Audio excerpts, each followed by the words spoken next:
Subscribe now and press the bell icon. Never miss an update. तो दोस्तों पहला point आता है मीनिंग ऑफ एचयूएफ। एचयूएफ होता क्या है? तो सबसे पहले आपसे क्वेश्चन पूछना चाहूँगा कि आपको क्या पता है, हम इंडिविजुअल को जो इनकम कमाते हैं उस पर इनकम टैक्स डिपार्टमेंट छूट देती है, रिबेट देती है, टैक्स एग्जम्पशन देती है। वैसे एक और टैक्स एंटिटी है जिसको सेम रिबेट और छूट मिलता है। मुझे आशा है कि आपको पता नहीं होगी। वो एंटिटी है HUF, Hindu undivided family. Form LLP और कंपनी को एक fix rate of tax, income tax पे करना पड़ता है। वही हम इंडिविजुअल को हमारा जो इनकम है उस पर स्लैब रेट के अनुसार इनकम टैक्स पे करना होता है।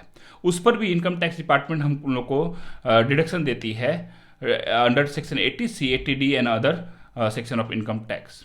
सिमिलरली ये टैक्स बेनिफिट एचयूएफ को मिलता है। अब एचयूएफ होता क्या है? एचयूएफ का मतलब होता है दोस्तों हिंदू फैमिली। अगर आपका जन्म हिंदू फैमिली में हुआ है तो आप अपना फैमिली का रजिस्ट्रेशन इनकम टैक्स डिपार्टमेंट के पास टैक्स एंटिटी के रूप में करवा सकते हैं।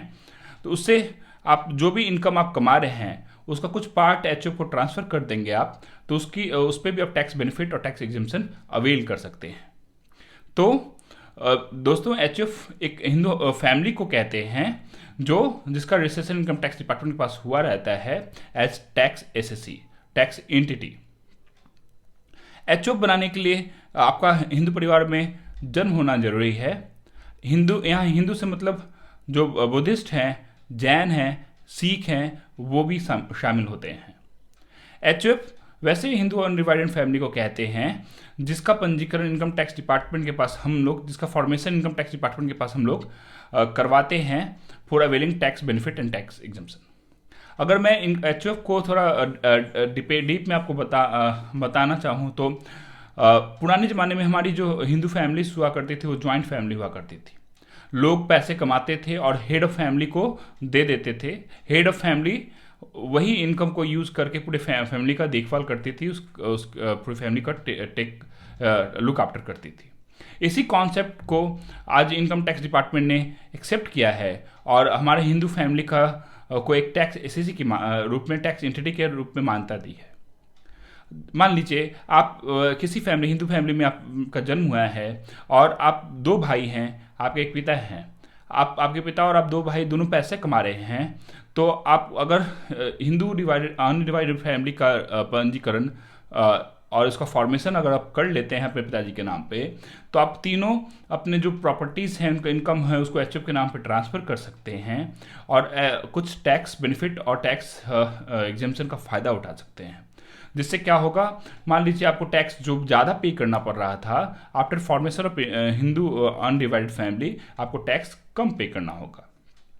तो दोस्तों HUF is a Hindu family recognised by income tax department as separate tax entity.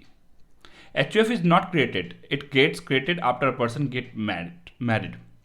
HUF को बनाया नहीं जाता है, HUF ऑटोमेटिक बन जाता है अगर किसी हिंदू पर्सन की शादी हो जाती है। तो मान लीजिए मेरी शादी हो जाती है तो मैं अपने नाम पे HUF क्रिएट कर सकता हूँ। ऐसा कोई भी व्यक्ति कोई डीड बना करके या रजिस्ट्रेशन करा के HUF नहीं बना सकता अगर वो हिंदू नहीं है। तो सिर्फ एक हिंदू परिवार में जन्म लिया व्यक्ति ही शादी होने के बाद HUF का निर्माण कर सकता है। HUF is not required to get registered, but it's recommended to have a HUF deed. HUF को रजिस्टर करना जरूरी नहीं होता है, लेकिन चूंकि कोई डिस्प्यूट ना आए एट टाइम ऑफ डिजोल्यूशन, ये एडवाइजरी रहती है कि आप HUF बनाते समय एक डीड प्रॉपर बना ले जिसमें कौन करता होगा, कौन को पार्टनर होगा और कौन मेंबर होगा, ये सब आप प्रॉपरली उसमें लिख दीजिए। क्या कॉर्पस फंड होगा, कौन से एसेट्स HUF के होंगे, ये सब प्रॉपरली मेंशन कर देना चाहिए।